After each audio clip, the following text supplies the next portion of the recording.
Good afternoon, everyone. All right. Thanks for being here. Welcome to a new edition of Arach Media. My name is Rich Kazanjian, and Greg Nemeth is also on here. David, unfortunately, is not going to be with us today, but he is always with us in spirit. We have a fantastic guest for you today. I want to briefly just connect with you, Greg. How have you been? What's been going on? It's been interesting. It's been kind of a dual situation as it is with all of us Armenians. On the one hand, trying to kind of, stay focused on your daily life. I'm currently in Los Angeles. I'm doing things in the wine sphere always, right? On the other hand, we're always constantly keeping a pulse on what's going on in Armenia. How are things in Armenia? And things are very tumultuous in Armenia currently, as we have an amazing guest to talk on that matter. So that's where I am currently. Right. That's where I reside. That's where a lot of Armenians should reside. Being here in Los Angeles, I kind of don't, I'm not making a judgment call, but if I was to grasp the diaspora's pulse on things, it's a 50-50. There's like 50% people I feel like are checked out, and we'll discuss that in a second, or checked out, or I don't know, not interested or confused, and that's what Arach Media tries to do, is we tries to explain what's going on. We try to explain how things are transpiring in Hayastan. And then 50% of the people that I've talked to are very much worried, very much nervous, and very much want to contribute, help, and see things go in a better direction. Yeah. Right. Well, I know that many people have been, sort of suffering from some fatigue, conflict fatigue. By the way, that is my favorite cup of coffee, just so you know. Anyway, besides the Armenian coffee that I make. Anyway, I know we're all suffering from some sort of like conflict fatigue. But there are other things going on in the world that need to be addressed and need to have our eyes on it. And that's part of what we're here to do, is to showcase the importance of some of these other issues. And so, Greg, why don't you introduce our guest and sort of tee up what we're going to be doing today? Absolutely. It's an honor, and it's an amazing opportunity to have the one and only Alison Tahmizian Meuse, lecturer at the AUA and a veteran Middle East journalist who has worked for such reputable outlets such as NPR. Alison, thank you for joining us. She is here to talk about what's going on. She's on the ground. She's live from Yerevan, and we welcome you to Arach Media. Thank you guys for having me. Right on. Rich, let's dive in, because there's a lot to dissect. We need to understand what are we up against, what is going on, and what's the pulse. So let me just tee this up this way. Right now there are a lot of protests and a lot of people gathering in Yerevan and throughout Armenia, and it's not getting a tremendous amount of coverage. And there's a lot of reasons for that. And briefly put, there's conflict between a lot of the populace and the people, who, how do I put this? Pashinyan has a lot of opposition. Pashinyan, of course, is the president. Maybe, Alison, would you be able to tell us a little bit about who maybe the opposition is and what they're fighting for? Because obviously we've had a lot go down in the last couple of years, and it's created this upswell. Maybe you could, since you're there, you could help level set that for us a little bit. Well, I'm in the opposition. I am, Baikar. I'm one of the people in the streets, and also online and any sphere where I can try to explain to people how detrimental Pashinyan is every single hour he stays in power. So I just to have that, record scratch, rewind, how did I get here? Yes. I've been working as a journalist. I'm from the US, but I've been working as a journalist in the Middle East for about 10 years.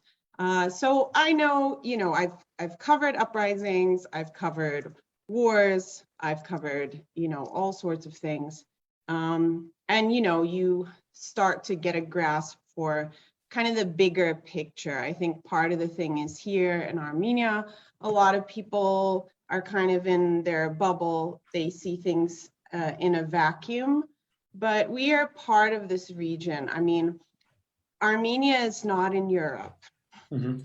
We are closer to Mosul by far than we are to Moscow. We are closer to Baghdad than we are to Brussels by much further.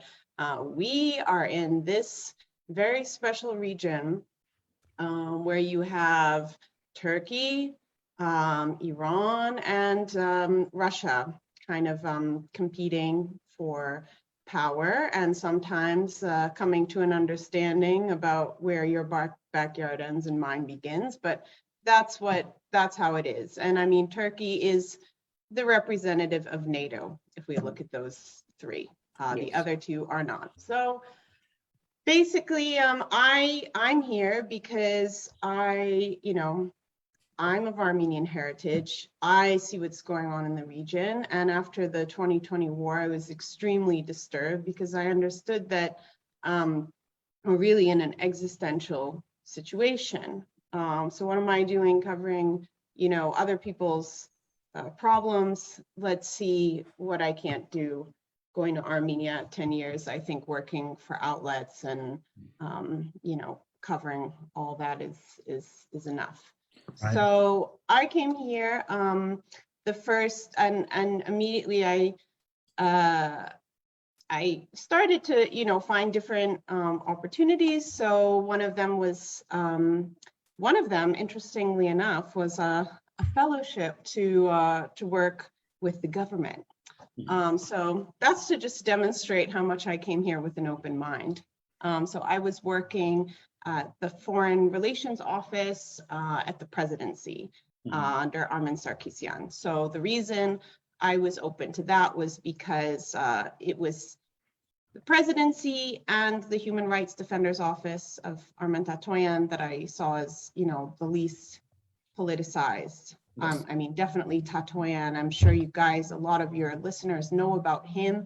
He's just been one of the the consistently clear voices speaking about what is going on the borders, what is happening to our people, covering what's happening to the most vulnerable in these villages where Azerbaijan has basically entered Armenian territory, set up military posts and stayed there, and the government doesn't talk about it. So anyway, long story short, at the presidency, what I was hoping to do was try to work on connections with the Middle East. So specifically, the Arab countries, Iran, basically anyone else that, has a problem with Turkey. And, there was, I can't take credit for this, but in December of last year, there was what I felt was a very huge development where Iran expressed its willingness to open a consulate in Syunik, in Kapan. Oh, wow. So that's something that I had, wanted, and I felt like basically it would be providing a diplomatic shield against this Zangezur corridor, which Azerbaijan and Turkey want to implement. Basically a corridor through southern Armenia that would cut off Armenia from Iran and just, really kill our sovereignty. So Yes. So that was pretty major. I mean, the Iranian government actually passed it. I mean, that it wasn't just talk. can I ask you? Can I ask you where that is right now? Because that's something that I was with all my little reads. Not important, apparently. Not interesting for this government. Yeah. Weird. To our listeners, Alison's former boss is no longer in the government. The previous president, neither is the Armen Tatoyan, the former human rights defender. So there's a lot of things that have been completely cleared out, and essentially like the power has been solidified. Yeah, there's a de-Baathification process going on here. That's how I would put it. I mean, Armen Sarkisian is no revolutionary, and I know a lot of people in the opposition feel like he did not. I mean, there were critical junctures when he should have exercised the full extent of anything he could do and maybe put the brakes on some things. But the guy was brought in to be kind of a centrist Passepartout guy, in my opinion. Yeah. And I mean, the fact that he got pushed out, obviously Tatoyan, they didn't want him around because he's pointing out things that are happening that go against, you know, the good news narrative, because everything's fine, right? Yes. Right. I've experienced that firsthand, where you can't say anything negative or that goes against the main narrative, or else you're blackballed. Yeah, we're on the Truman Show. Everything's fine, you know? Yeah, for sure. Everything's fine. So it's basically, I give you this background. And I mean, after, you know, it wasn't like I'm, you know, an Armin Sarkeesian loyalist or something. I only worked there as means to an end. And I felt like at least, you know, he was working, he was trying to do something, but I wrote a resignation letter and I said, you know, what I see as in Armenia's interest, which is to strengthen our relations with countries that don't want to eliminate us, this government is trying to do the opposite. So I will just, you know, there's no place for me here. And I also saw that, you know, I mean, Iran was willing to open a consulate in Kapan. And in my opinion, that would have spurred, for example, maybe the EU, the US to also have some people on the ground. And the most important thing about Kapan being, it's south of Gordes. It is south of, it's in the zone that Azerbaijan and Turkey openly say they're taking, and which we had confirmed in Brussels last week by Charles Michel, that the EU, and no loud noises of discontent from anyone else in the West, including our country, the United States, they back this. They support this. They want there to be this connection between Azerbaijan and Turkey. I mean, it's good for them. You cut off Iran. There's the connection to Azerbaijan. That's where they want to get all the gas from and whatever. I mean, they want to put a lid on all this, right? Whereas, you know, if you care about Armenian sovereignty, this is extremely problematic. And this government, every single day, I mean, their war is not you know, to defend Armenia. We haven't had a chief of general staff of the army for 3 months.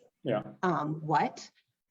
Their war is to try to sell this and run interference against anyone who points out what's going on, both in Armenia, especially among kind of influential people, and the diaspora.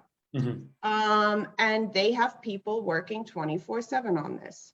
So yeah, this is the backdrop. So to all the people say, oh, you know, when I first started being a bit critical about what was going on, but in a way where, you know, I was still finding out who is Pashinyan, what's going on, what's the deal, still having an open mind. Immediately, I was getting rabid responses, and among the slew of smears they try to throw against you to shut you up are, oh, well, you're not there, you're not trying, go to Armenia, work in the government, this, that, or the other thing. So I went to Armenia and worked in the government, and let me tell you, it's a shell right now. It's a hollowed out shell. It's being run by a very small clique of self-interested people.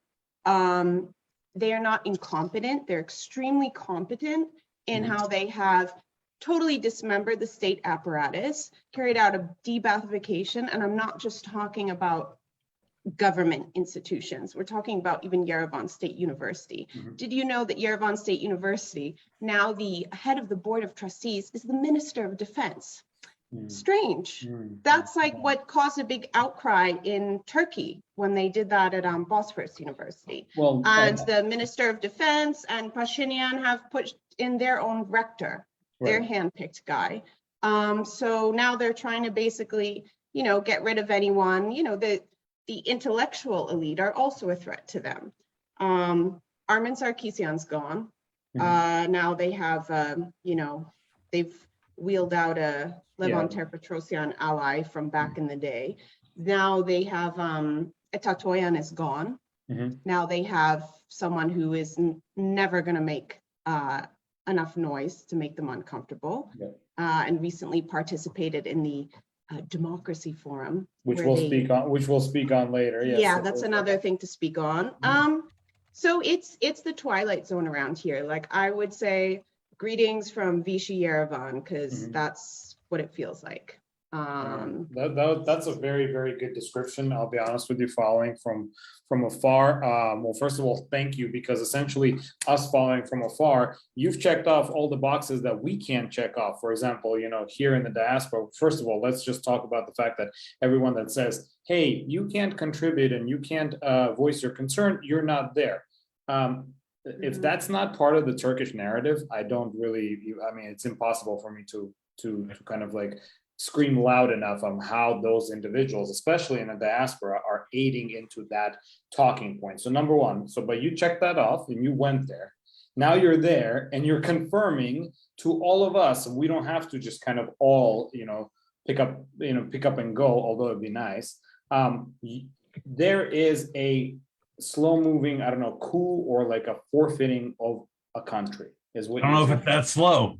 It's not slow, yeah. It's not slow. They're running. They are racing because this guy looks like he's toast. So all of his supporters are like trying to get something signed really quick. Okay. So speak on that a little bit in terms of the movement, right? So there's a lot, and a lot of the tools in their arsenal is, number one is the media, right? There's some sort of a media blackout, right? But the question that I have the most about is, you see the people in the street, you participate, I believe with Garung, you guys do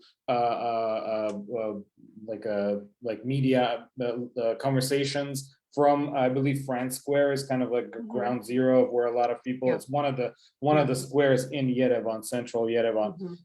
The narrative that we're always like, I don't believe it because I know how many people there are. I understand, I know people that are participating, but the narrative is there's just a few disgruntled individuals. It's really not that much. Can you talk to that comment? You know what I mean? Can you explain? A few geriatrics. Right.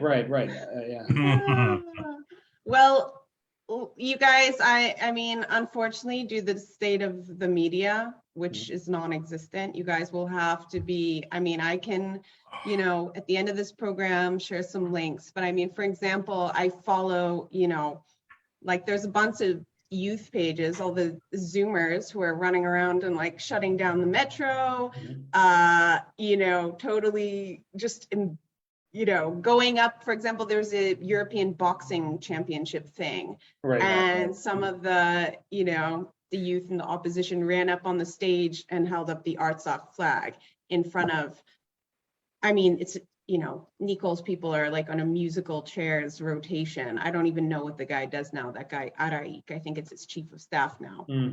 So they held up the flags and, they had to cart them off stage. I guess it would be like, I don't know.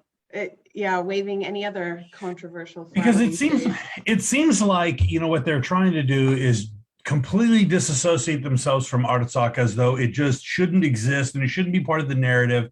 And you hear these sort of like token, statements about preserving the rest of it, but in practicality, what they're trying to do seems to be to distance themselves from Artsakh as a territory.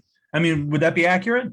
Yeah, I can kind of go through and talk about the different narratives that get put out, because that's my field. And also I went to school in Washington, DC. So I've been, I know the Turkish lobby firsthand and how in deep they are in our halls of power. This narrative is so old. This is, at least 2 decades of, there's a toxic Armenian diaspora. If only there wasn't such a toxic diaspora, the people in Armenia who are just so poor could just live well, Armenia, I've had, friends here, like who born and raised in Yerevan, will say, we had a GDP on par with Georgia before this guy took office. Georgia has a sea. Georgia has, ports. Georgia had the pipeline. And yet our GDP, despite being blockaded by 2 countries that want to kill us, was, On at par the with same them. level. I mean, so this whole narrative that everybody was just, scrounging around in the dumpster before Pashinyan came is just hilarious. So basically, yeah, let's talk about, I mean, first of all, the fact that you guys are doing this. I mean, there's a few different, I think, kind of outlets. I guess we can call ourselves outlets of, very committed people who simply care about getting out the word of what's going on. Whereas some larger outlets with resources to do so are not only not covering, which would be strange enough, but they are actually running interference for Pashinyan's government and exclusively hosting people claiming that this is not happening. It's pretty weird. It's Orwellian. Like I have worked, I worked most of my career in Lebanon, where, there's a country where they had civil war. Every faction has their own media, their own line. A lot of people still have bad blood. But when, the opposite political leader gives a speech, they don't pretend it's not happening. Or when there's a protest movement, they don't just not cover it. That's just the very basics of journalism. But what I see around here, unfortunately, is everything that was set up and has funding is very ideological, to the point where they are hostile to covering the movement in the streets. I mean, if I'm a journalist and I see this happening outside my door, I didn't come here to work in journalism. I wanted a break. I wanted to just be able to state my opinion, get involved in Armenia, try to pitch in. But I notice, nobody is out there every day doing interviews with who's in the street. So that's kind of what this, I had been following. I mean, I follow you guys, I follow like a few different smaller things, and I was following the Groom podcast. And then we came up with the idea to just, let's go out and do these Twitter spaces and just demystify who is in the square, why they're there. Just to give you guys like a small inkling of, the people who are out there every day. I mean, we had on my friend Garin Megardichan, new friend, because we're meeting all the quality people in our country. Yes. In France Square. The guy is, born in Beirut, him and his wife, made their careers in Toronto, have a family, repatriated 5 years ago, I think.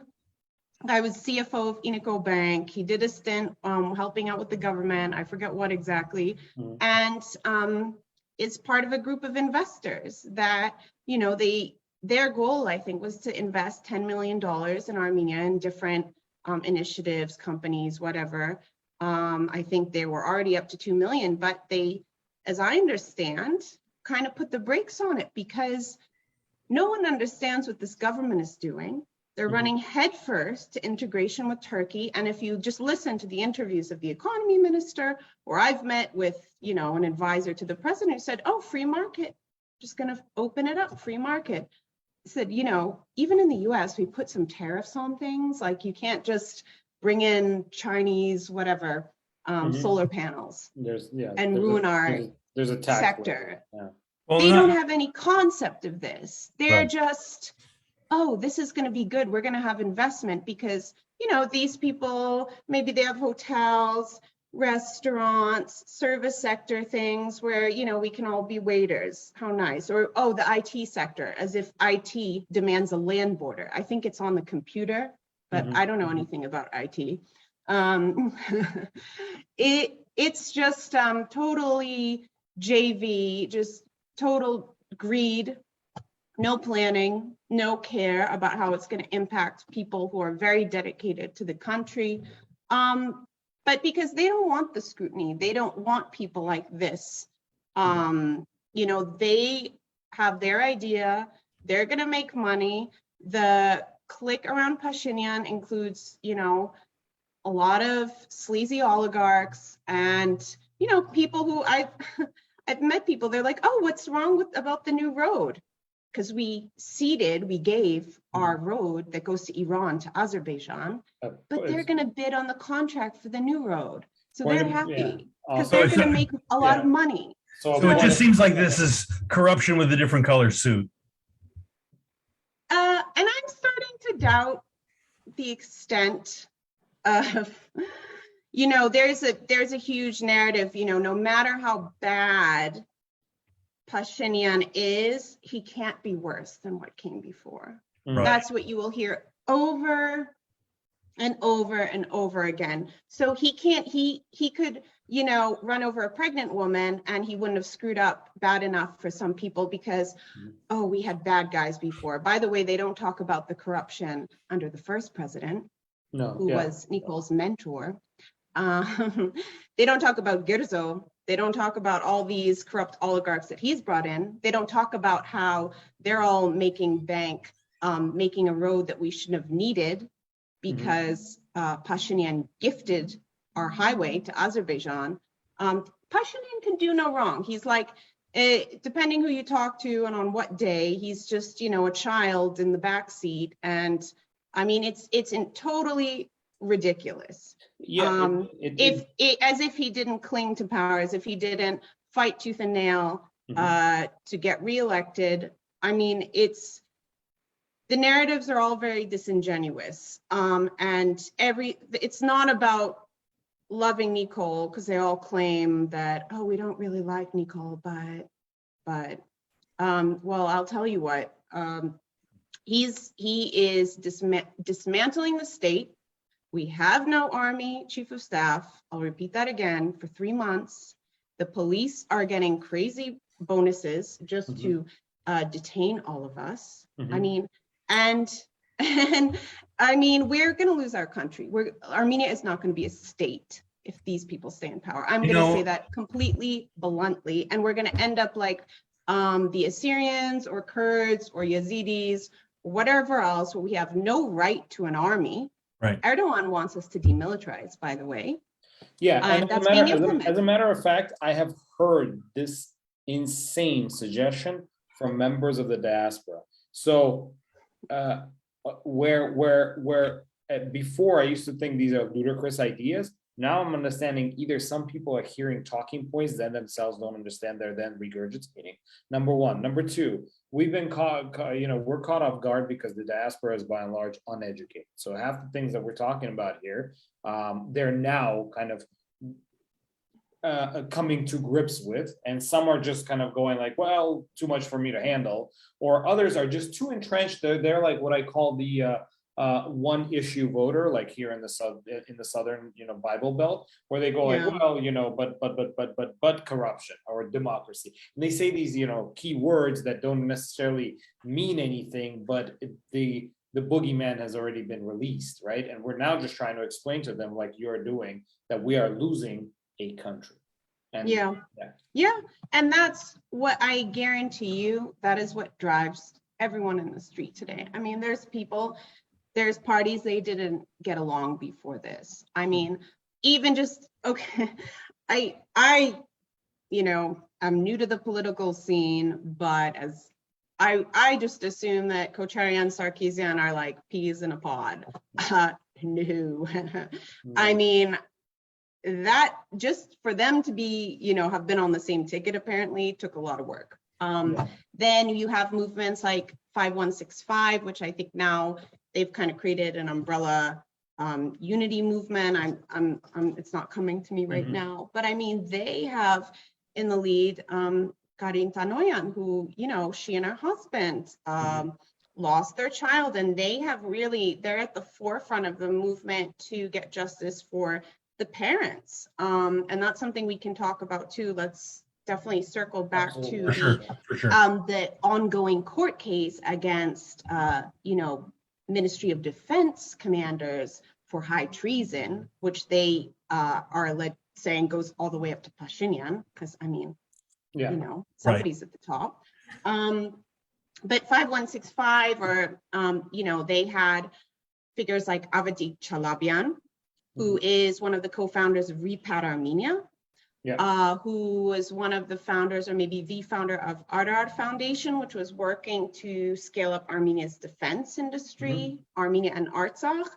He's a political prisoner in jail today. Yeah. I don't know if anyone knows that. I believe so also you have people like that, like Avadik, for example. I interviewed him. We interviewed him on Grunk a week before his arrest, I believe. And you know, he was saying that, you know, we believe there's enough to, you know, prosecute Pashinyan for high treason. I mean, this was a guy who was a very kind of careful, very respected personality, and also didn't even, you know, he was saying, you know, he didn't want to necessarily share the stage with certain people, but he's part of the movement. He was saying, I'm there, I'm in the square, you know, I have my, you know, whatever principles, but we're all in it together. We're all down there. If you go to the square, and I encourage everyone to come, if you can, just come. Right. Come for a So week. I've got sort of a two-parter. The first was initially going to be a question, but I think it's more of a statement now. Hearing what I'm hearing about the actions of the government and the response by the people, you know, the question was going to be, you know, what do you think is motivating the heavy-handed response from the police, and can you describe it? But it sounds to me like that question's already been answered in a way. In other words, if there's so much questionable stuff going on inside the government, it's no wonder that they want to squash any of the opposition as quickly as possible. So the second part of that would be, why do you think there's such a big media blackout that doesn't want to report on any of it? And how is it that it could be that these things are happening and so little is getting out? I mean, well, I do want to, you know, speak to your first query, which is, you know, I always try to bring up parallels. You know, look at the situation, for example, in the West Bank, in, you know, the Israel-Palestine stuff. You have this Palestinian Authority that have a police force. They're not allowed to have a military, of course. The police force kind of exists to keep a lid on any local discontent, to cooperate on counterterrorism with the Israelis, and to kind of police their own people. And they get funding for that from the West. We are kind of, and of course, you know, in the West Bank, the Palestinians are on these crappy secondary roads, and the Israelis are on, you know, the shiny new highways. And this is not a judgment on any of that, because I don't care, because I have one issue now, it's Armenia. Right. But that's what we're moving towards, except in our case, the people in charge of this country are just voluntarily dismantling our state so that we are on the crappy roads. We have a police force that just protects, you know, the interests of Turkey, the West, keeps a lid on local discontent, and we get smeared. We're getting smeared as, I mean, you asked the second question about how come no one's covering it? Because all of the thought leaders and influencers that have, you know, been promoted all these years, not just in Armenia, but in the diaspora, they're in bed with these people. I mean, for them, this government, this regime it's their guy. It's weird because he's not democratic. I mean, they've passed a law where if you can't insult Pashinyan, you get fined or could even get jailed. Oh, so it's like the Armenian version of Article 301. Yeah.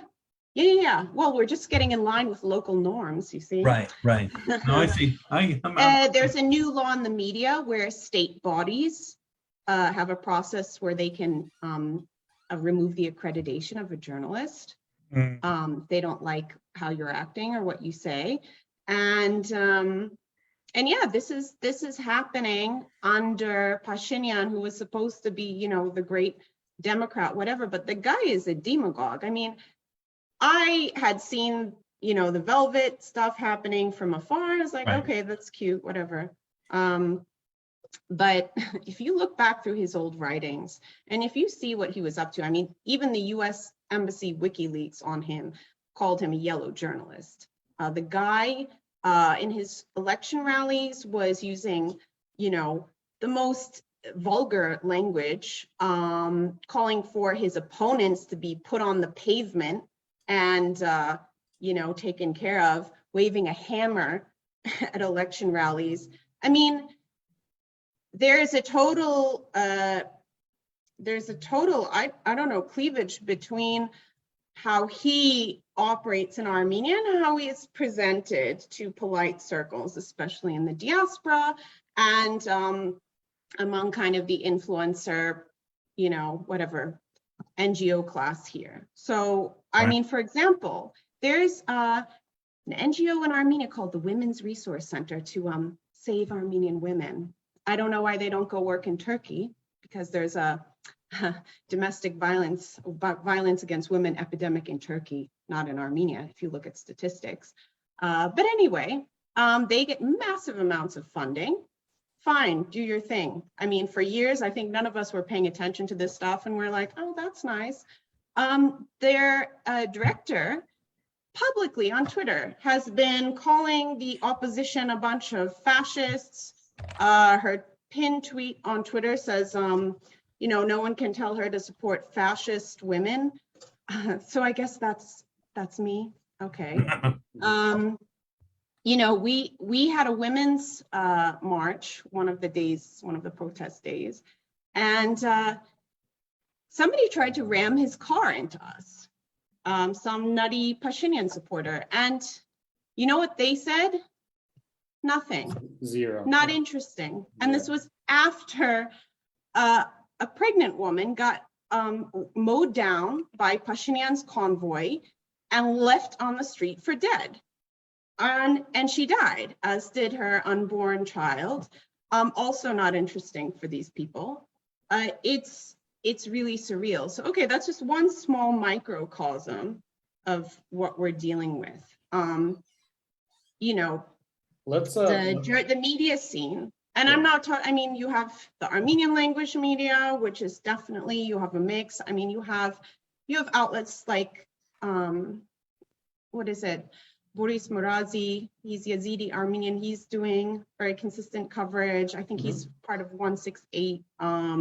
You have, Yergir Media, which is the opposition. You have some coverage, I mean, but the ones that have like some big funding, and the ones that are the state TV, such as like the public TV, the public television, for example, you don't see them around. And if you turn it on, again, like Truman Show stuff, there's an ongoing court case by the parents of the soldiers who were killed. They were part of this Sur artillery unit.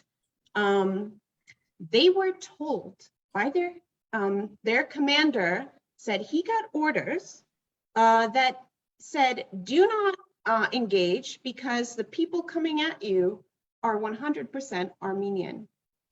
They were Azerbaijani, and these guys, by the time they got close enough, they had no cover in front of them. They have artillery, not small arms, and they got slaughtered. And the parents are pressing for charges because, and not only that, their commander abandoned them, got in the car, drove off, even, I believe, running over one of the guys, left them all there. And,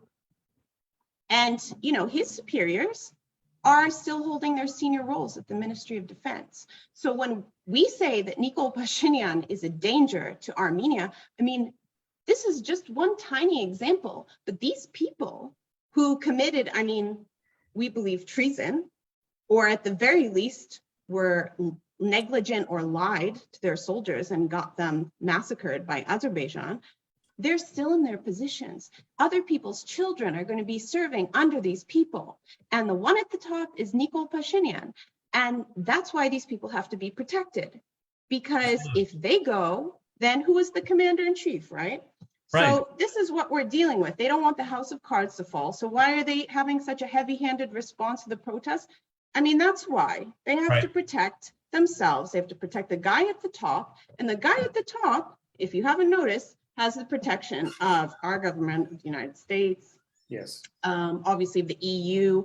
They're backing him because he's the one that's going to integrate us with Turkey and get rid of Russia. Yeah.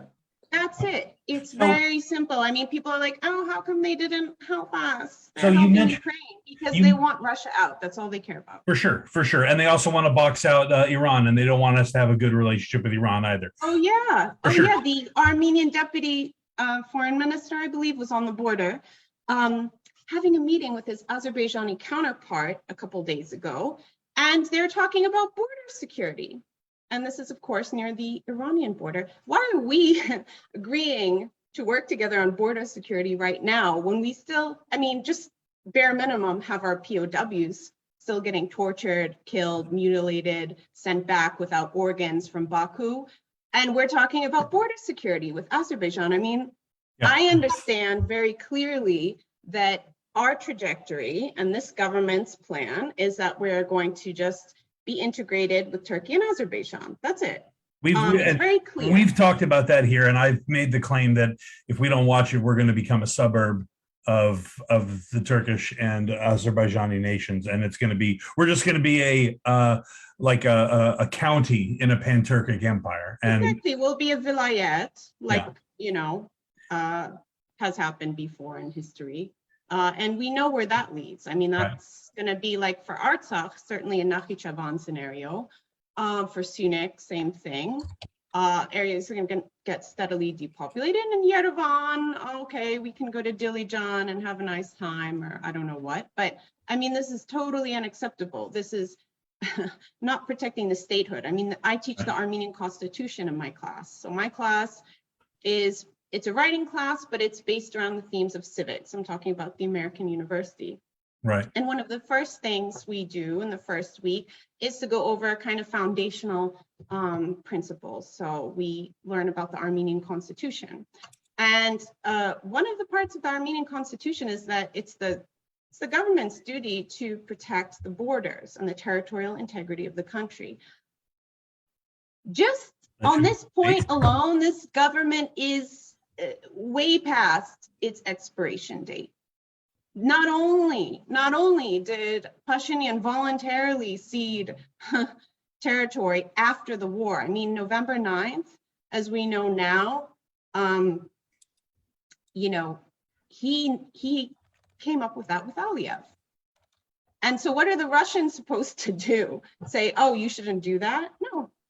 Pashinyan, this was his program. If you look back through his old writings, which I've started to do now that I see what's going on, he and his clique always saw Artsakh as a headache.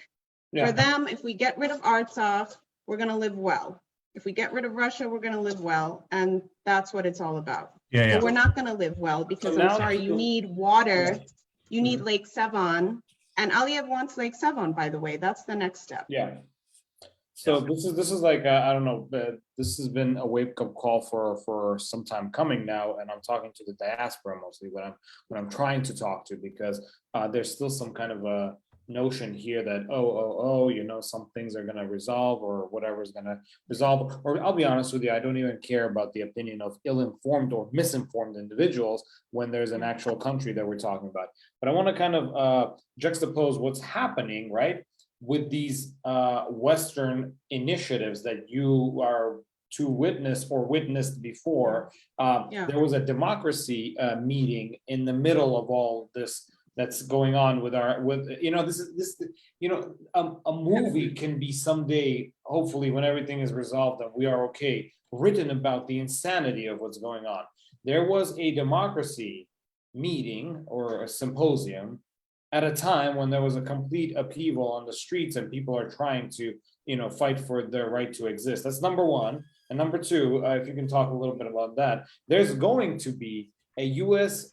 embassy funded or staged, I think, a journalism a symposium or whatever that is, headlined by none other than EVN Report. All you need to do, my dear friends out there, is go on EVN Report's Instagram and Twitter page and see what their last tweets were, as people are trying to, scream about the, the disappearance of Armenia and the right of Artsakh to exist. Now, this is a media outlet that is being touted by the U.S.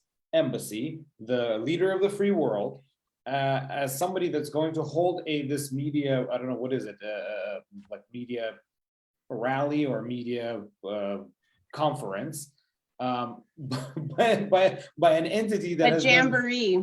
Jamboree, by an entity that has done zero to cover any of what's going on. Please let me know your thoughts, opinions. I don't know. I'm just curious what that is, because I have a feeling that is organized specifically to divert our attention, and especially to everyone in the West to understand that, oh, there's nothing to see here.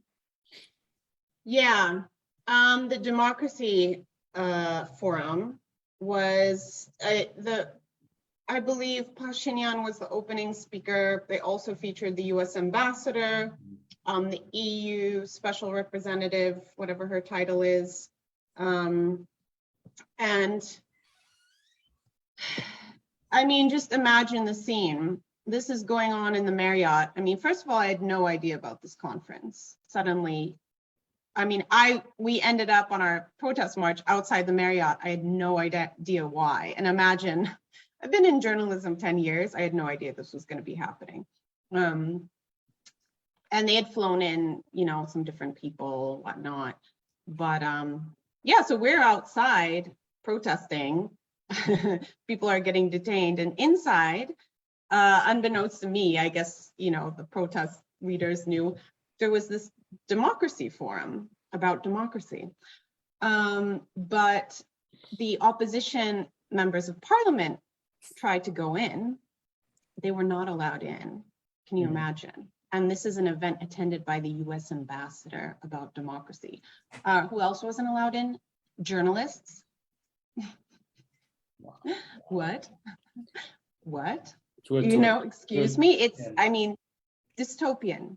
Dystopian. But my impression, and because they would have screwed everything up, right? They might have asked some questions. Because real democracy is messy. Real democracy has got warts. Real democracy has hair on it. Real democracy has friction. Real democracy has like conflict and discussion and getting to the root of things, not just some whitewashed, polished, nothing to see here kind of a thing.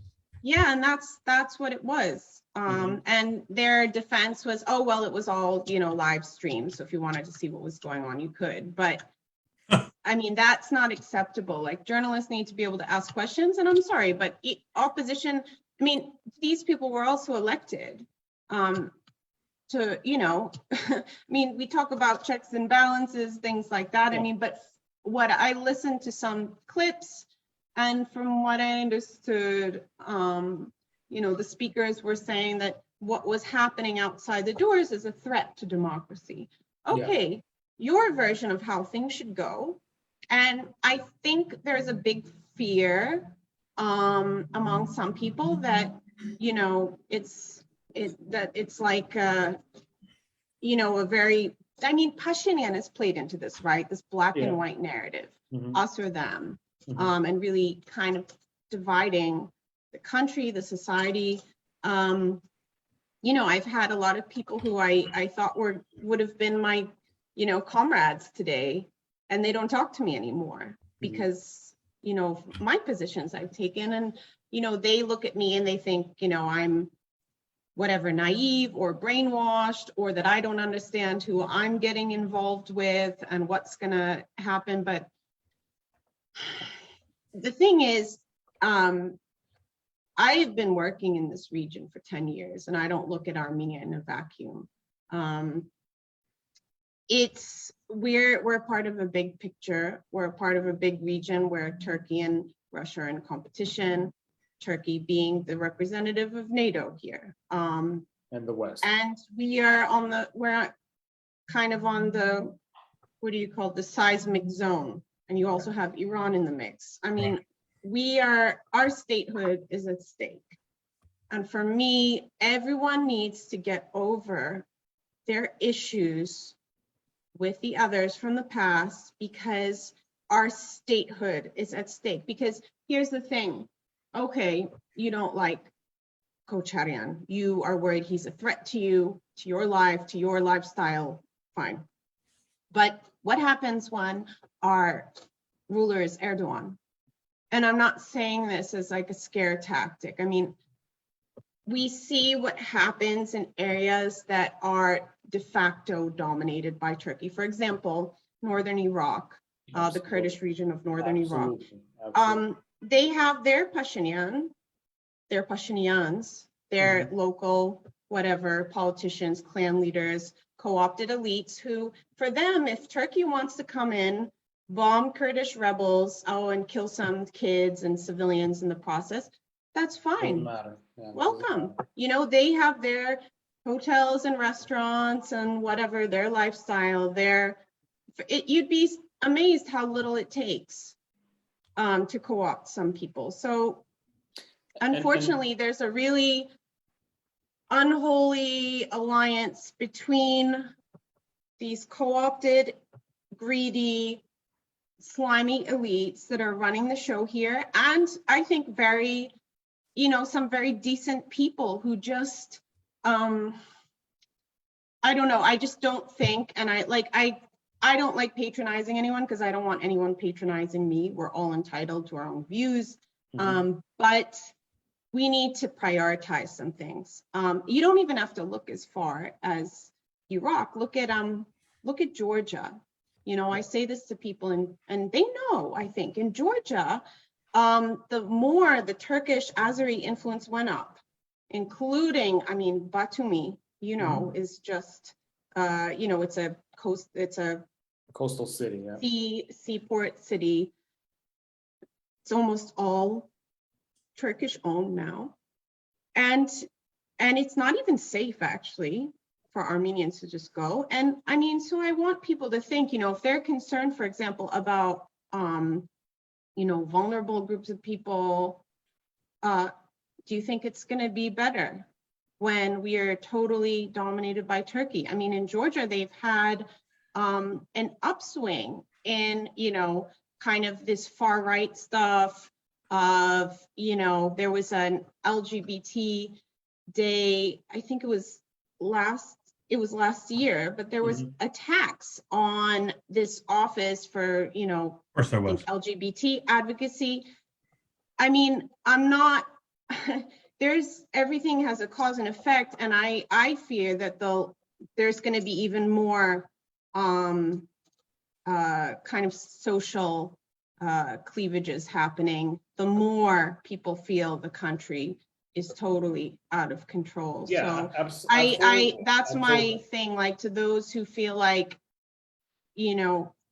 whatever, the former governments are the biggest threat to their lives, I would say, like, please look around, and also please come down to the street, be with us, and be part of this movement, because you have a stake in it, just like everybody else. And everybody is down there. I want to say that too. And when I say everyone, all walks of life, all classes, all experiences, all sexual orientations, whatever, it's just, we're not one issue voters, okay?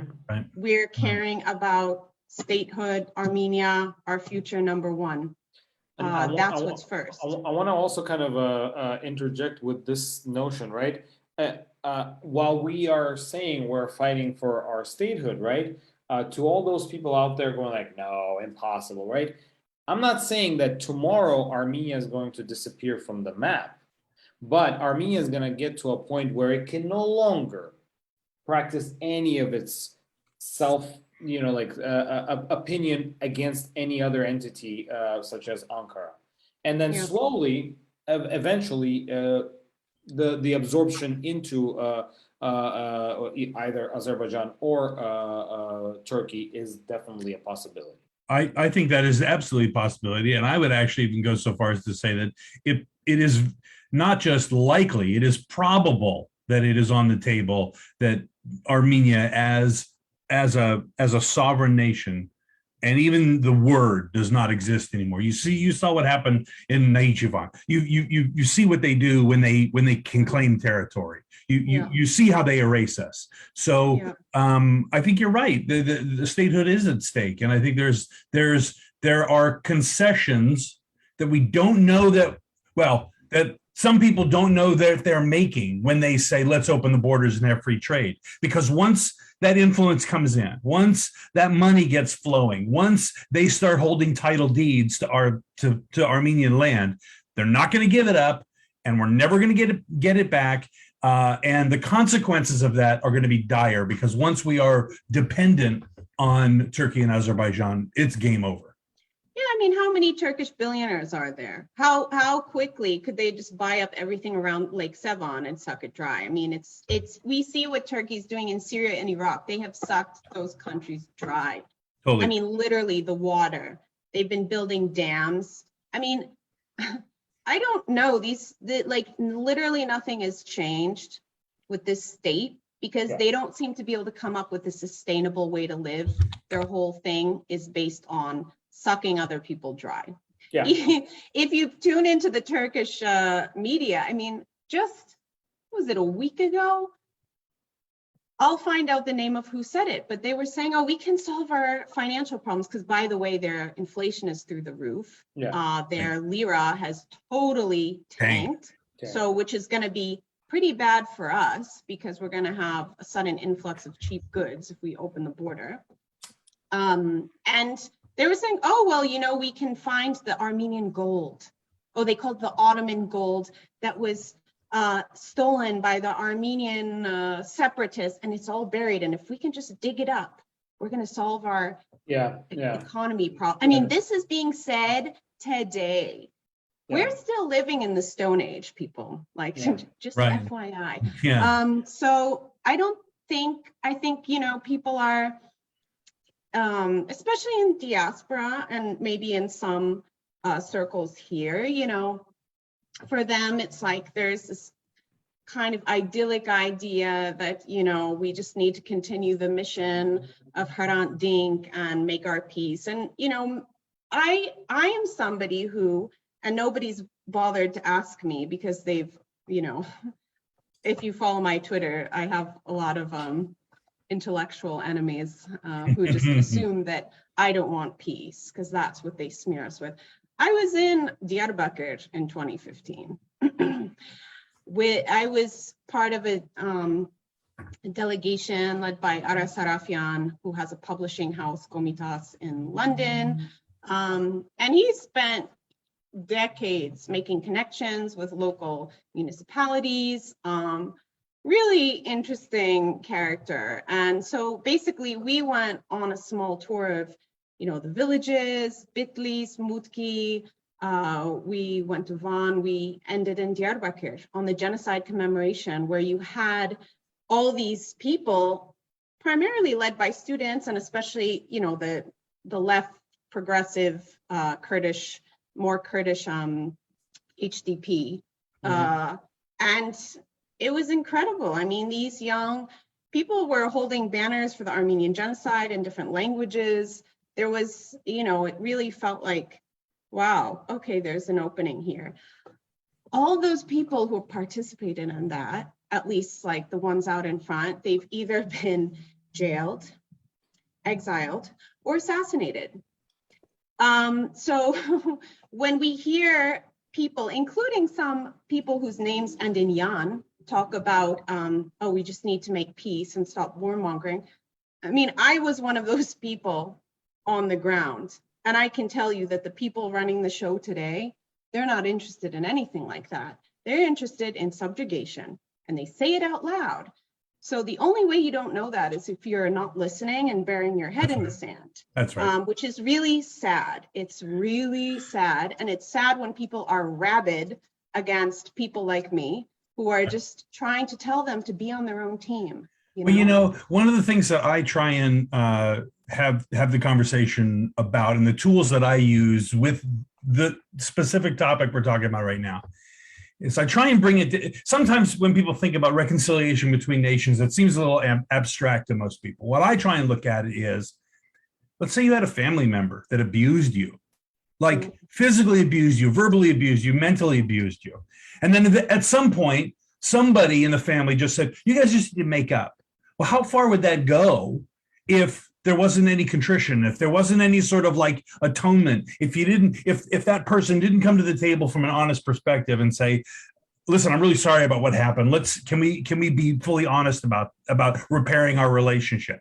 If they don't do that, there's no way that we can do it. So how can we expect to do that on a cultural or a national level? That's impossible. So as far as I'm concerned, there should be no reconciliation without atonement and without some, like, they have to come to the table with something real other than or else.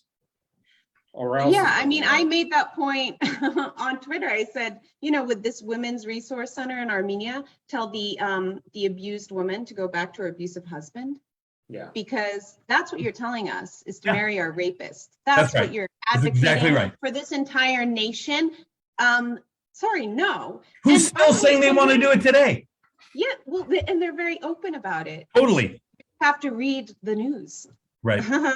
But they're hostile to this bad news.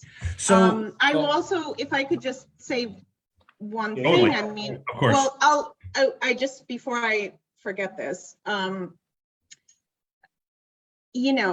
this could take us to the other narrative, which is that, the next thing people will say is, oh, but, we have no choice. We're weak, we have no choice, we have to do this.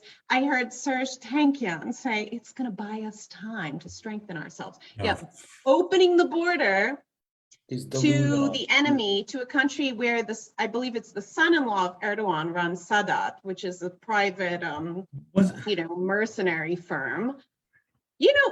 Just imagine if those guys are coming in the border freely. Can I just, whose life is going to be at stake? I mean, yeah, sorry, go ahead. But don't let me forget, because I want to bring up another disingenuous narrative, which is that we have no choice. So just remind me. Isn't Serge Tankian the same man who in his lyric said, why the F did you take it away from us, you MFers? Didn't he say that? Like screaming it? Yeah. I guess what do I know? It's just an aesthetic. I guess so. Oh, he's a big disappointment. If you told me in high school that the lead singer of the cool Armenian rock band was going to be like telling us to just, have peace, love, and happiness, then I would not have believed you. Well, I've been a musician for more than 30 years. I can tell you, it's usually the singer that is the disappointment. I can tell you that with 98% certainty. Anyway, I want to kind of tie everything into we here at Arach Media, we try to kind of number one, inform, right? Number two, call to action. And as we wrap this, what do you think, Alison? And I've asked this to a lot of our guests. And the information has been kind of trickling in slowly. I understand one thing I want to tell a lot of people is, hey, I understand we as a nation are in shock. We haven't ever recovered from genocide. No one's allowed us. The amount of horror that has transpired throughout the 20th century to us, we've witnessed all of it. Everything in the Middle East, the Lebanese Civil War, World War II, we all went through it just as other nations did, but we too, after genocide, also then went through it, okay? The pogroms, anyways, so I want to kind of pause and explain, yes, Armenians are pivoting slowly because we've been through a lot. But what we're trying to drive to the community that's listening is, we are at the precipice, we might lose our sovereignty. And what I'm trying to ask all of our guests is, in your opinion, in your humble opinion, what can we do? What can that person right now listening that has almost no connection to Armenia, but feels like, oh my God, I got to do something. I don't know how, but I'm somewhere in Alaska, what to do? And also somebody that's sitting there in Yerevan, close to the ground, and is like, been a little bit skeptical.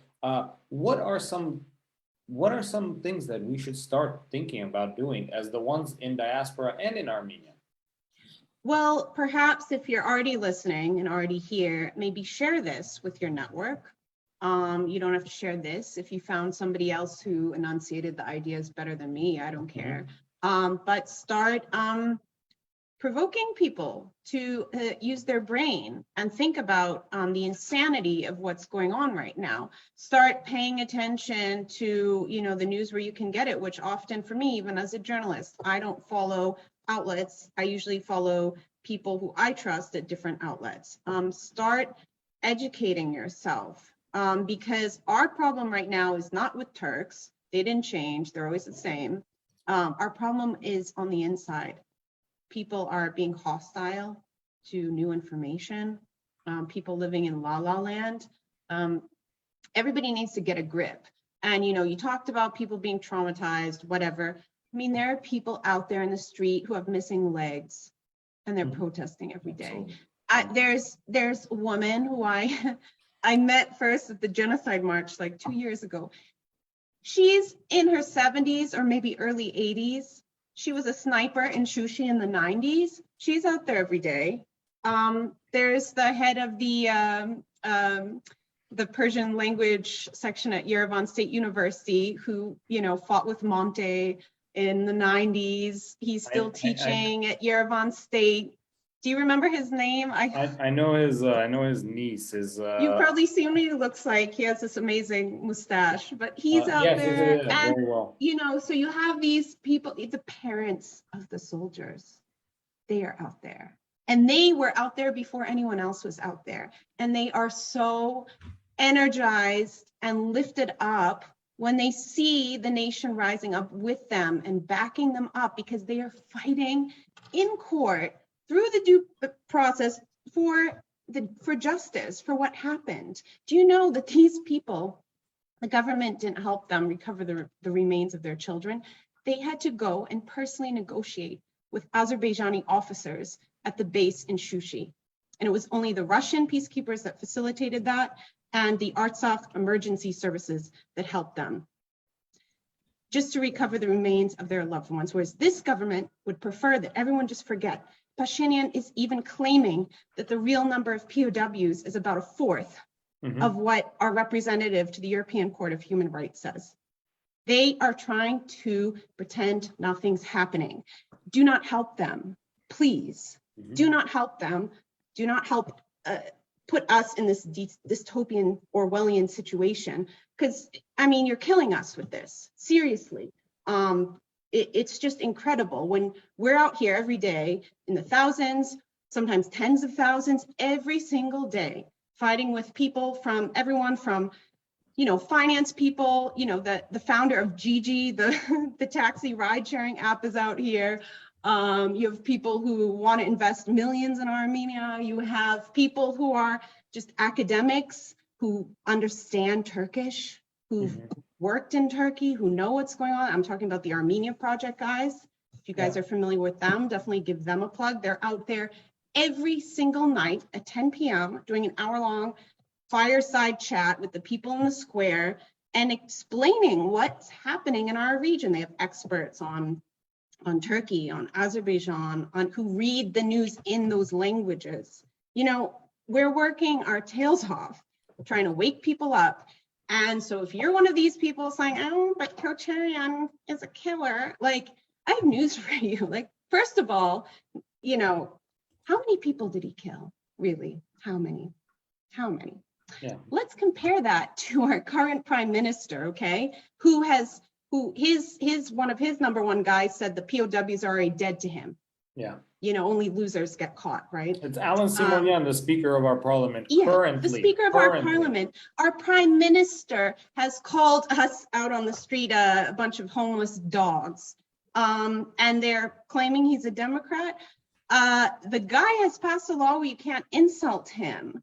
We are having people get arrested every single day. People who have, I'm sorry, I have other things to do, but I'm out there. So don't disrespect me, don't patronize me, don't try to paint me with your brush, because I'm out there with my friends every single day fighting so that we have a homeland. And then And then they say, oh, why don't you go fight on the border? I'll tell you, a lot of those people in the square are the people that fought.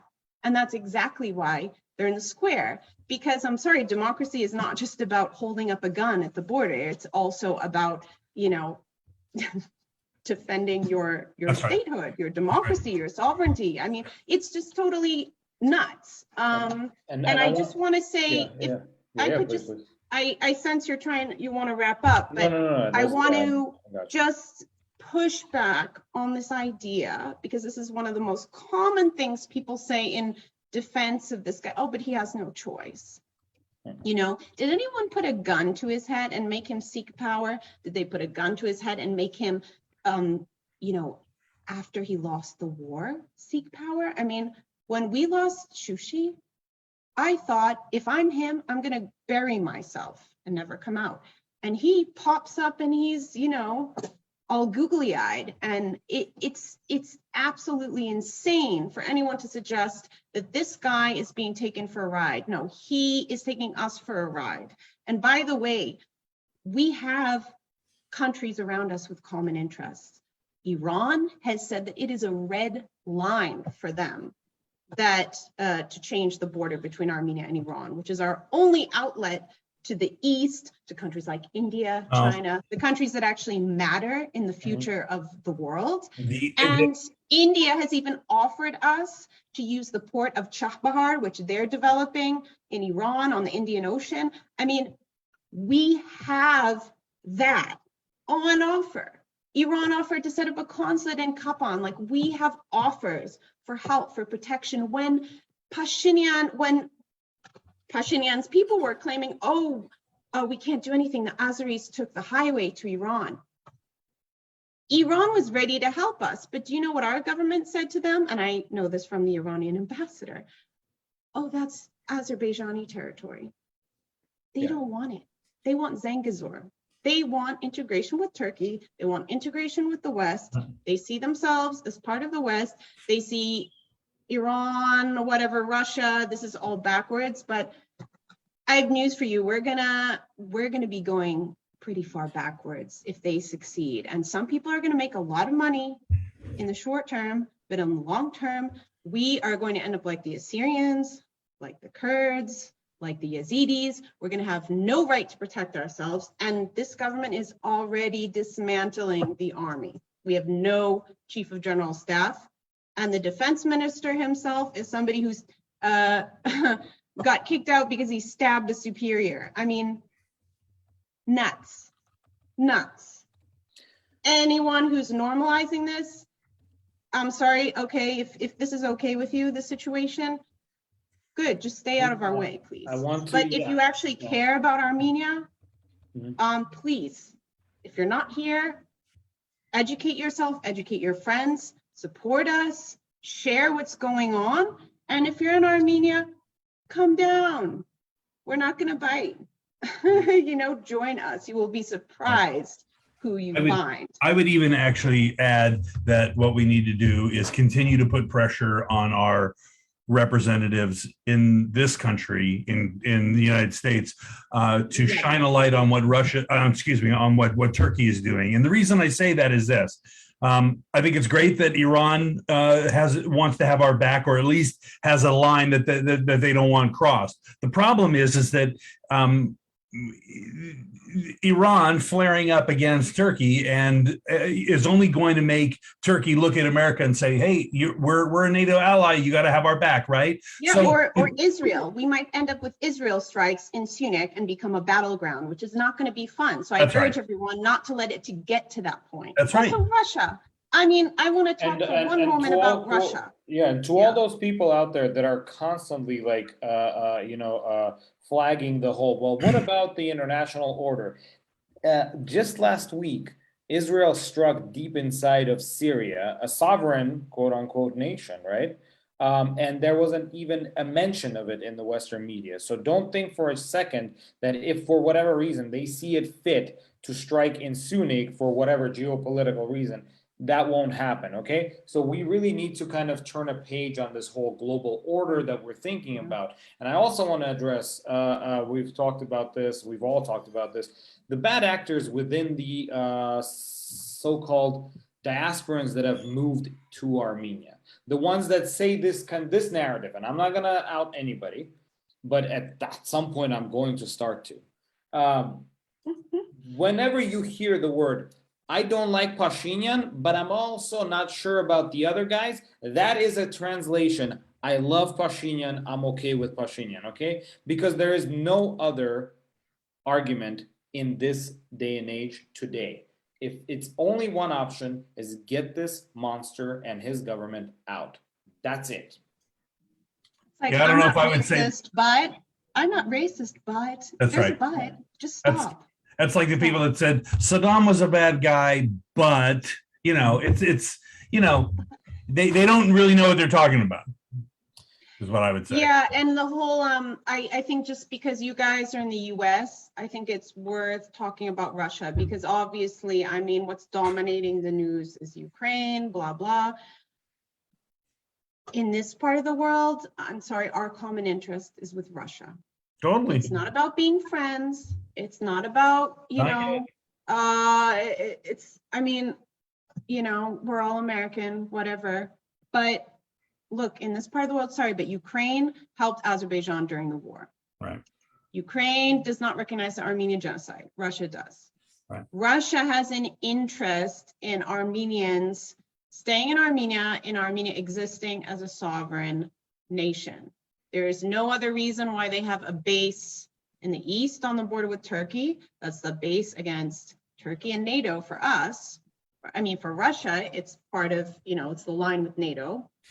And for us, our interests, coincide because it's protection against Turkey. You better believe if that base wasn't there, would be a different situation in Eastern Armenia. Well, in the East. I mean, we talk about the East, we're a pretty small country, so it would be a big deal for the whole country. And let's talk about Artsakh.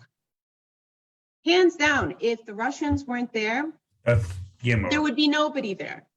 And what's really interesting, I mean, apparently, I mean, you get a lot of inside information here because Armenia is a small place. There's like 2 degrees of separation between everybody and the people running the show, if not 1 degree, or 0 degrees. Right. A friend of mine overheard a conversation between 2 very high up figures in this government saying, oh, but it's a win-win if if they take Artsakh because there will be more people in Syunik, so we'll have more population. Oh, and people only care about the churches anyway. Yeah. That's how these idiots think. I mean, they're not idiots. They're callous, greedy. They don't care about the most vulnerable, and they don't care about the Armenian nation, and they don't have any understanding of what they're doing.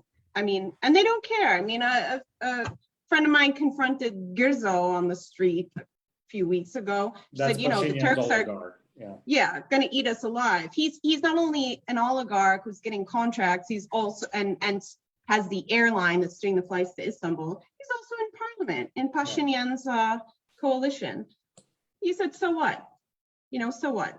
Somebody asked the president, whatever his name is, Vahagan. In this country, they asked him in his first press conference, people are getting shot on the border with Azerbaijan.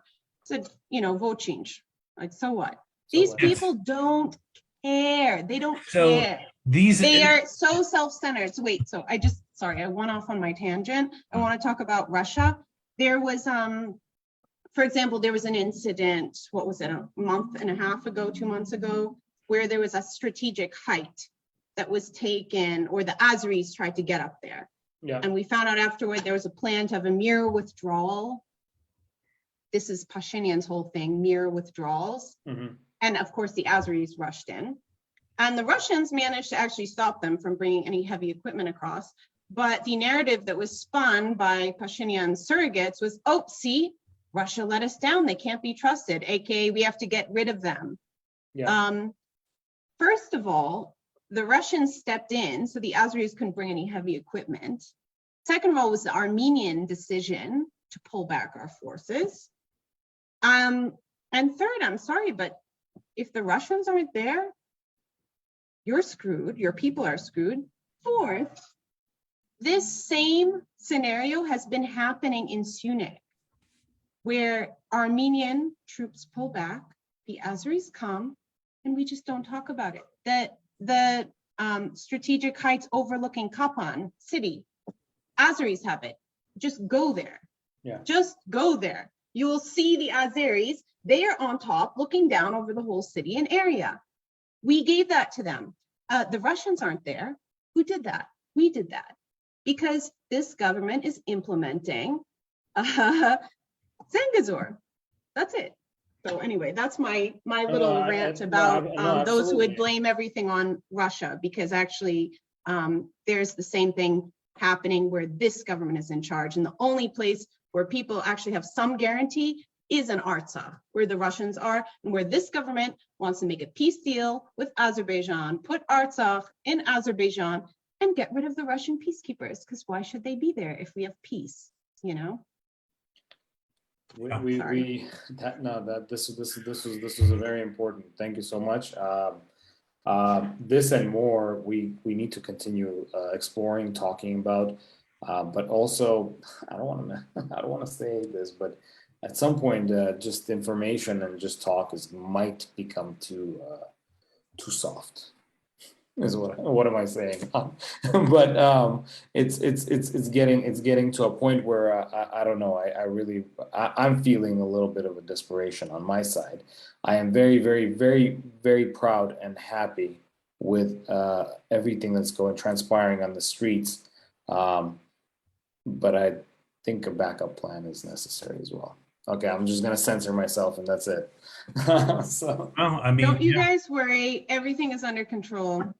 That's what I want. We're not going anywhere. The people on the street are not going anywhere. This is not going anywhere. It doesn't matter if no one covers it.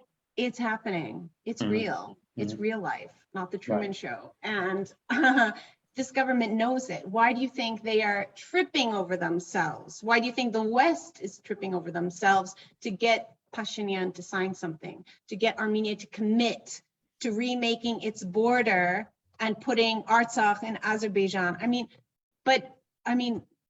we've said it. The people, you know, on the front lines of this movement have said it on the stage. We're not going to recognize it. Sorry. This is being done under coercion, and it's against the Armenian constitution. Sorry. Well, it's either one or two things. I mean, no one, we're out on the street saying we do not recognize this process. You do not have a mandate to just change Armenia's borders.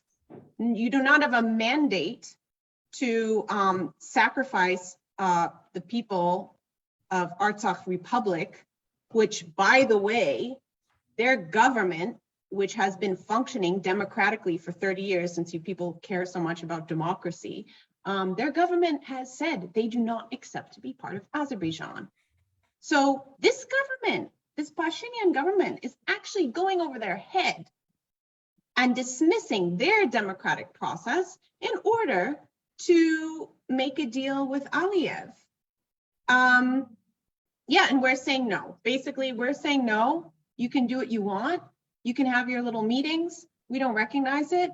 And sorry, but we're gonna prevail because there's no other option besides being a vilayet of Turkey. And I think most of us don't accept that. Yeah. Well, that's kind of like a great summation of most, I think, conscience Armenians, what do you call it, state of mind, because I most certainly don't ever want to see that happen. You know, grew up in that region.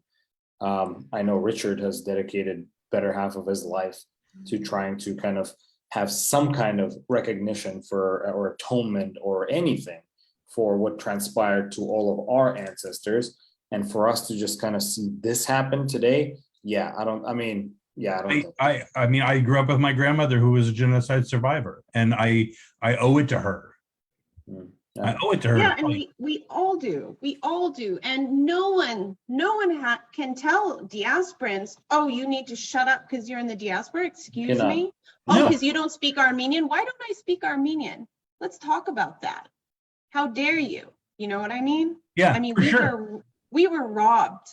Totally. We were robbed. We were dispossessed. And no one has the right to shut anyone up. And they should question why they feel so uncomfortable hearing what's going on. I mean, do you want this on your conscience that you let this happen in your generation? Well, and here's the other part of that is that if we lose this, if this nation, this fledgling 30-plus-year-old nation is gone, then the suffering of people like my grandmother will be for nothing. Yeah, and we're also. This story ends. Yeah. And or at least gets put on ice even further. I mean, it was bad enough that the Soviets put us into deep freeze. It's bad enough that we emerge and we're struggling with developing a nation, but to have it evaporate because somebody wants bottle service and they want fancier cars and they want are you joking? Are you joking? Yeah. 100%. And I would add to that, it's not just, about that legacy, but there are people living in Armenia today. I mean, in Artsakh today, in Syunik. I went to Artsakh, twice in the last couple months. It's amazing. I mean, that's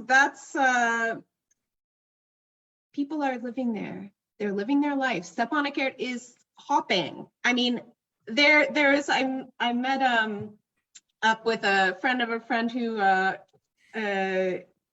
came from Baku, born in Baku, ended up in Shushi.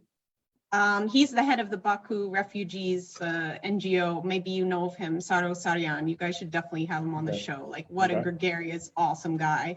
And then his family got displaced to Stepanakert. He said, he's like, look, geopolitically, I knew we weren't like, the Russians need us here. That's just it. They're not here for their health. Right. I mean, a friend of his had just, also a Baku refugee, just opened a new cafe in Stepanakert. People are investing. They're investing. I mean, we're not going anywhere. Okay. Mm-hmm. And even, the only reason we will, have to abandon anything is because this government is wheeling and dealing.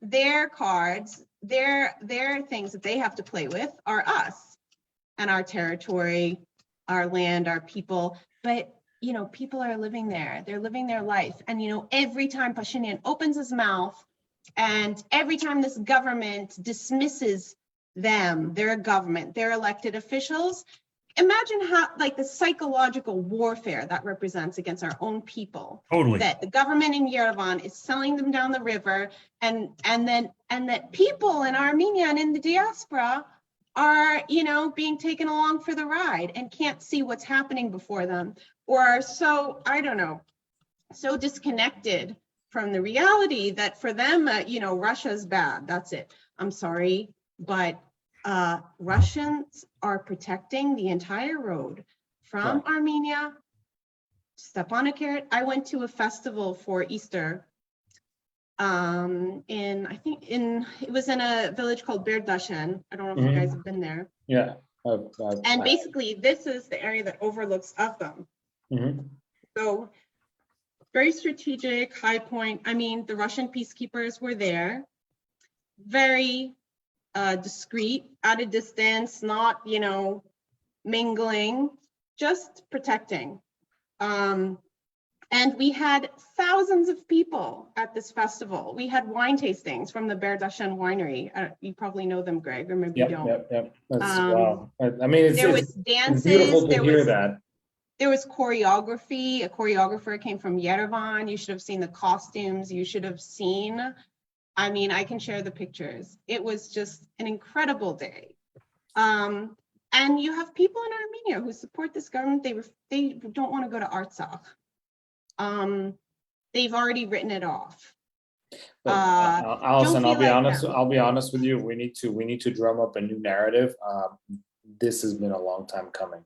I've been going every time I'm in Armenia. I would go to Artsakh, and I would ask people in Yerevan, "Have you been to Artsakh?" They say, a lot of them would say no. So it's been a slow build, and we need to persevere through it. Unfortunately, we need to just plow through it. There has always been that. Not I don't want Artsakh, but I don't care enough about Artsakh element within the Armenian community. But we need to not play to it. We need to understand that there are brothers and sisters that live in Artsakh today.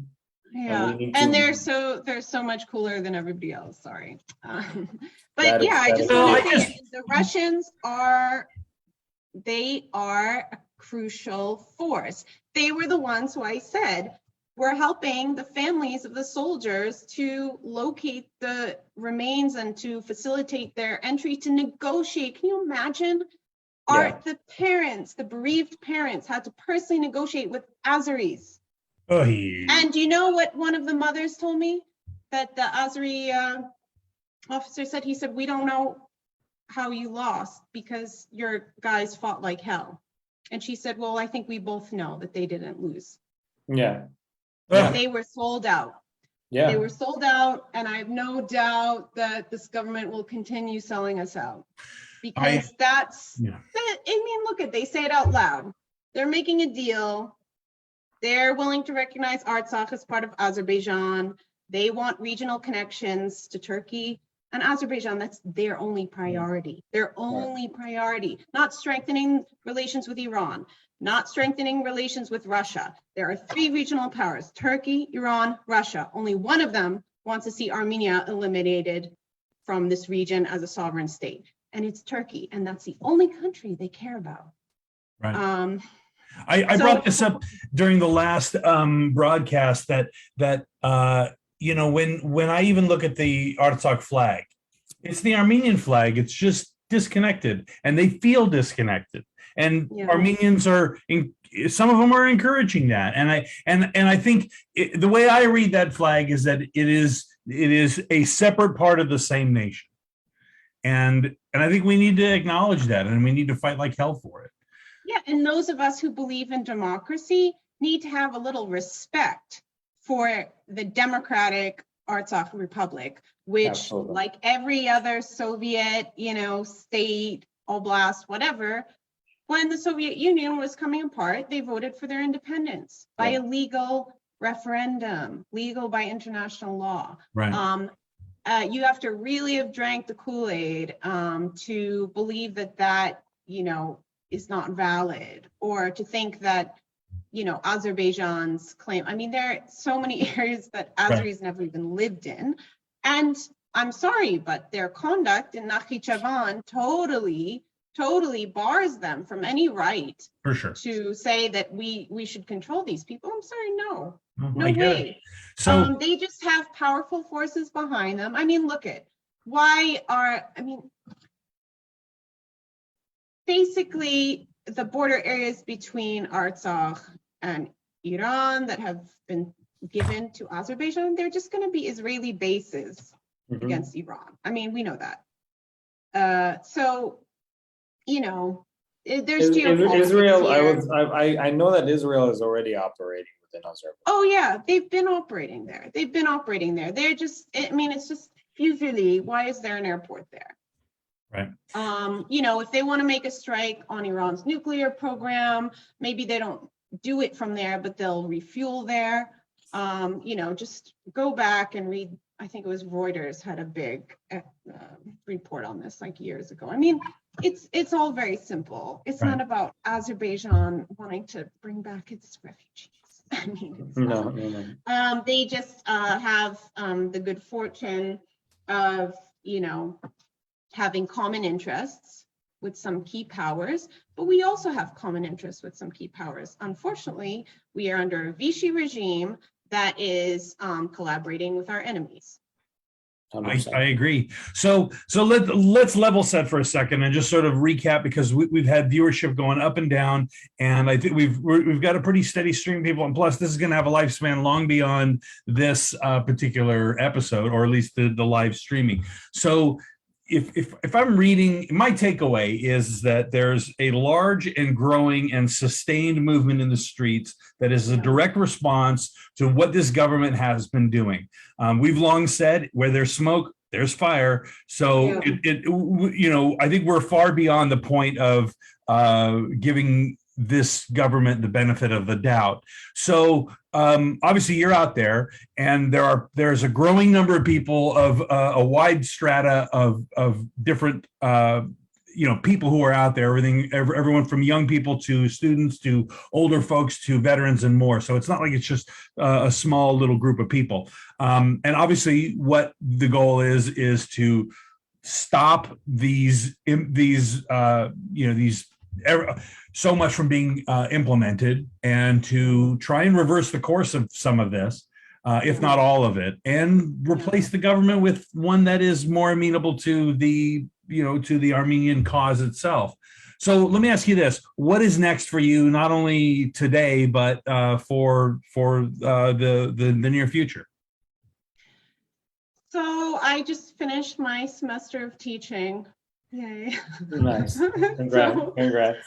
Yeah, I mean, I took a decision that I'm not gonna teach this summer. I want to be able to have my time flexible, and I'm so glad I took that decision, because this movement started and I'm all in. I mean, I'm gonna be out there every day. I'm gonna be doing my best to relay what's going on using my platform that I have. And I'll be happy to keep in touch with you guys, recommend others who can come on the show to give their unique perspective on what's going on. I mean, I'm all in, and my friends are. I mean, we're out there every single day. And so that's what I'm doing. And I mean, it's like you mentioned, what's next? And a lot of people also ask, what's next after this movement? I mean, God, we need our competent people back. There's a lot of people in the demonstrations who aren't out in the front. They're not the ones shouting and singing, but they are there. For example, my former director from the presidency, former ambassador to Egypt. And when we were standing talking, the former ambassador to Spain came over. These are the people that have either been pushed out or left out of disgust. There's a huge propaganda that's been made against life before Pashinyan, like we were in BC times. No, I'm sorry. We have extremely competent people. We have amazing people. It's insulting to say there's no one but Pashinyan when someone commented that they wouldn't trust him to organize a bake sale. I mean, this is insane. We need to get back our generals who won the wars. I mean, I'm sorry, the 4-day war, was it 2016? Yes. They tried, and they didn't get anywhere, right? Compare that to Pashinyan voluntarily ceding lands that were fought and people died for. What?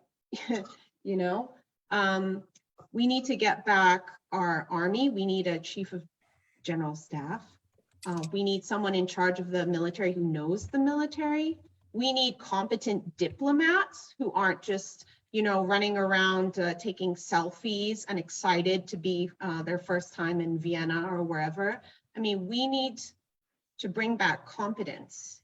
And those people are ready. We have, and when I tell you there's people from all different walks of life and sectors, I mean, these are the people on the street, and they need to be back where they can make a difference. Right. I want to help, but I know from experience, from attempting to work inside this government, there is nothing you can do, because what's in our interest is not what they're implementing. So you will just be banging your head against the wall. And they've just made They've made this government, it's like a shell company. There's nothing. Right. It's just Pashinyan and his little clique, which includes people who are going to make money from whatever road concessions, this, that, or the other thing. By the way, there's been like record no contract bids on all this stuff. Want to talk about corruption there. Wow. And then, yeah, and then then lastly, we need to what do you call just it? educate people that the narrative that's coming out is this is the Truman Show narrative. Sorry, it's not real. And yeah, and let's not forget about his diaspora and repat cheerleaders. So those people are there too. Right. Yeah, So, yeah, and I mean, Yeah. I gave it. You know, the program I did my fellowship through at the presidency, that was Igor's. That was under the High Commissioner for Diaspora Affairs. But you know, they messed up. You know, I like the concept of the program a lot, to have diasporans come to work inside the government. I mean, maybe everything that I learned was what they didn't want me to think, because I gained a huge respect for the civil servants that are the transmitters of the institutional memory of our institutions. Right. And being on the inside during this period, I understood that they are getting treated like garbage. Yeah. And they're trying, like, for example, at the presidency, I'll give you a little inside information. It's funny because, you know, almost no journalist, I mean, no one here has asked me, even though I'm an open book, I would tell them what happened. But once Armin Sarkisian was pushed out, there was a month of transition period where Alan Simonian, the Speaker of Parliament, by law became president, which he used that time to take selfies. Yes. Yeah, when nothing going on in the country, right? And then the current president came in, apparently he didn't want to meet the staff because that was beneath him. That was beneath him. Yeah. And we were given like a manager for our Office of External Relations who didn't even turn on her computer on day one and didn't even ask who I was. So that was my last day. I was like, okay, bye. That's interesting. No transition. No one asked us, by the way, when Simonian came, what we're working on. What's What's going in on? progress? Yeah, What's going on? No handover. No Yeah, interest. why would Nothing. you need that if you already have an agenda that's baked? Well, exactly. And why would we want to have relations with Iran when we're gonna be part of Turkey? Right. So that's just to give you guys a small window into what's going on behind the scenes. And yeah, it's just a show. It's a show. They have their program. It's being, I mean, it's very clear. The only thing they're doing is, you know, when you hear things like, oh, it's not a corridor, it's connections. Yeah. Let me ask you this highway section that you've ceded to Azerbaijan, can any Armenian drive on that road? No. Can an Armenian truck use that road? No. You wouldn't even try. So you're talking about a connection. For who? It's for Turkey, it's for Azerbaijan, it's for their people, it's for their businesses. Maybe some, you know, Pashinyan aligned oligarchs are going to be able to use it for their whatever, but, you know, small business, I mean, regular unconnected people, no way. We already know how it works with Azerbaijan. You can't step your toe into Azerbaijan. I know. I mean, we know this. So what are you talking about? Connections for who? Not for us. Yeah. Well, Call you it know what what? you want. Oh my gosh. Well, I think many of us are dismayed, but I think there's a good number of us who are still fired up and inspired to want to oppose and make and keep up the work. What I can do is I can make sure that we've got your YouTube link you know, Twitter. the Twitter, everything. Yeah, that would be. We'll make sure that we will continue to promote that. Do you have any words of advice for the viewers that are watching or the people that are going to be, moving forward? Last words. You can just get engaged, start a conversation, share this, talk out loud, don't just talk in private, be critical, don't worry about it. We got this. I mean, these people are toast. Awesome. That's good to hear. The tide is with us. Just stand with your people. That's it. Be on your own team. Yeah, I'd like to. Don't get distracted by all these narratives and all these surrogates of this government that are trying to shut you up. We have this. We're doing live. They call it live Ara every night at 8:30 p.m. They're encouraging people to just do a live from the square wherever they are. Talk about why they're in the movement. Start listening, just seek your own sources of news from the people on the ground, and don't be discouraged. Really don't be discouraged. We have we have 2 out of the 3 regional powers that want Armenia to stay as a sovereign country. So that's pretty good. That's enough. Also, that's if you're in the US, we have so many people in the US. I mean, I would encourage everyone to write, op-eds, letters to the editor, however you feel you can do it, right to your Congress people, because the US money that's coming here is being used for the police that are just arresting us and trying to stifle us. So we need more scrutiny. We want aid to Armenia, but we care about how that aid gets used. So the diaspora has a huge, huge role to play in making sure that this aid doesn't get used to stifle democracy. People should be forcing scrutiny on what the US Embassy is doing here. The fact that the US ambassador participated in a quote unquote democracy forum in which journalists were not allowed to enter, in which members of parliament from the opposition were not allowed to enter, that's totally unacceptable. Right. So we need the diaspora to speak. We need them to put scrutiny. Greg, you briefly mentioned there's a journalism conference coming up. I believe it starts today or tomorrow. Mm-hmm. I mean, it's just hand-picked people that support this government. And for example, there's going to be a political narratives panel. One of the speakers is a surrogate of this government, an advisor to the government, and that's not written anywhere. He's just being put forward to talk about political narratives. Please be critical of the situation, be aware, talk about it, get educated, because you have a stake in this, and don't let anyone tell you you don't. And people, we need your help.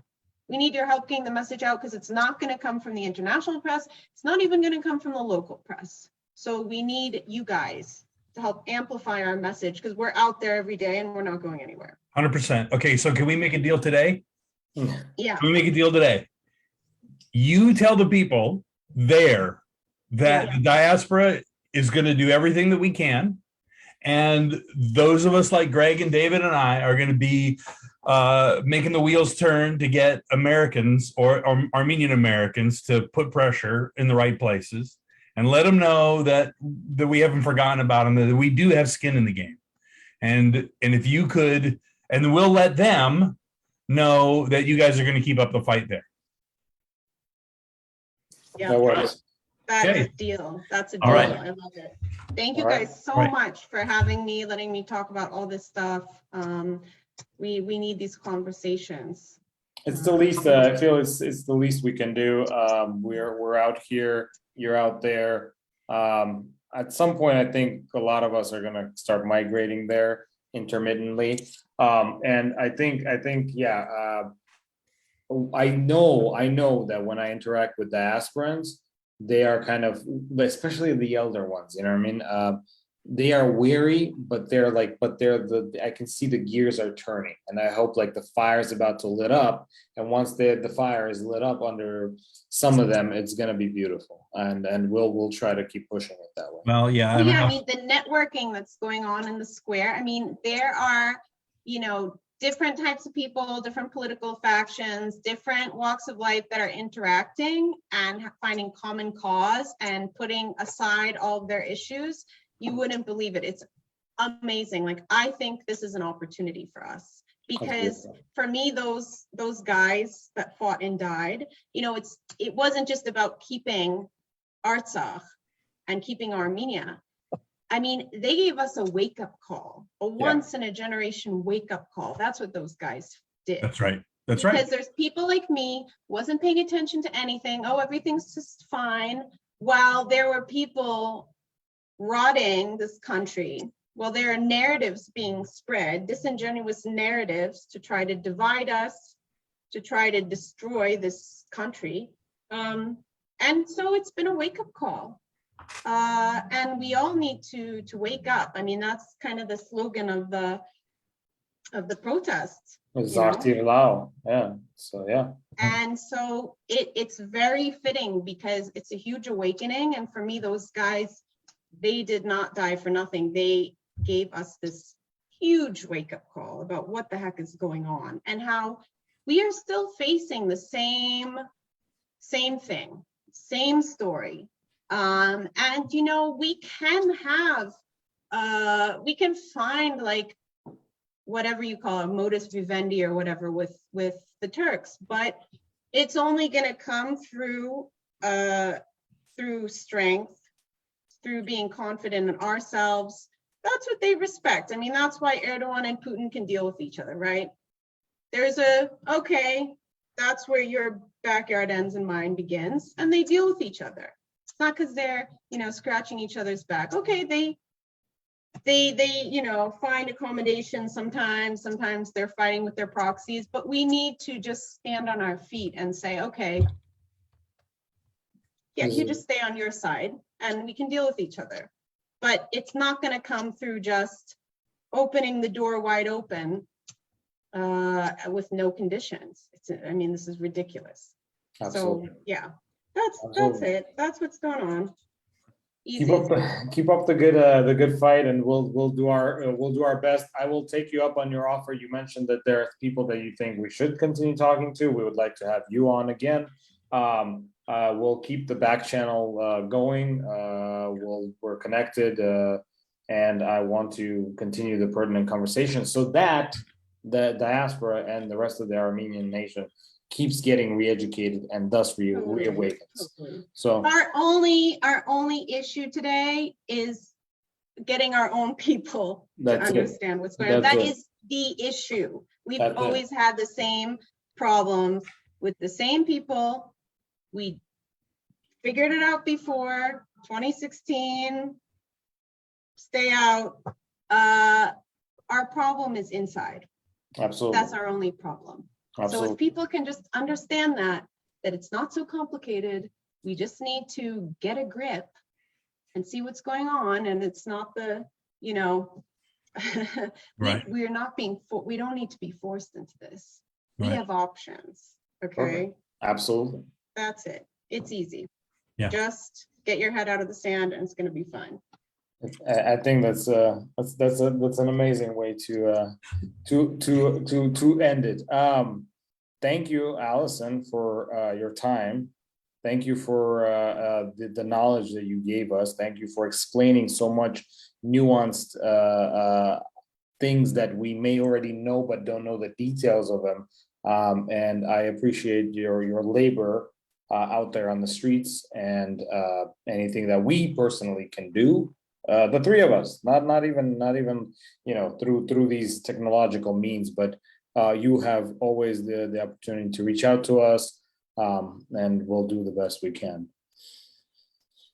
Cool. Yeah. Cool. And when I get arrested, just we'll bail you out. We'll bail you out. No, I was gonna say don't mention my name alone. mention everybody who's been arrested because it includes Right. everyone from Avadik Shalabian, Mika Badalian, who is a wonderful, gregarious, has a Telegram channel, Repat from, Russia via Dubai, wonderful guy. Again, not like professional journalist. He has a Telegram channel, but on the street every day. Yeah, it's Azatagram, right? Yeah. And Azatagram. And of course, they're like, oh, he's a Russian agent. Yeah, because he's from Russia and he doesn't want to support Ukraine because Ukraine is fighting against Armenia. Okay. And also all the ARF young people, well, not all youth, but I mean, they've arrested a bunch of them. They've raided their offices, I believe. I don't know. Check on that. But I mean, they have a bunch of them in jail. So when I get arrested, because almost everyone we've had on Groom Spaces has been arrested at some point, and then they get spit out again because they're supposed to only keep them for 3 hours unless they come up with some nutty charge. Yeah, the charges don't stick. Okay. Yeah, just don't make it about me. Okay, we'll make it about the movement. All right. Deal. Thanks for taking the time today. We really appreciate it.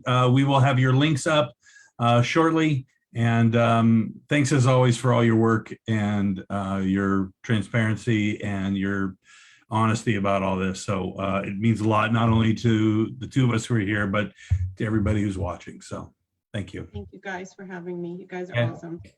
Have a great night. Or you're gonna have a great day. We're gonna have a great night. I'm starting my day. Yeah. Yeah. And hope to see you guys soon. Hope to see everybody soon.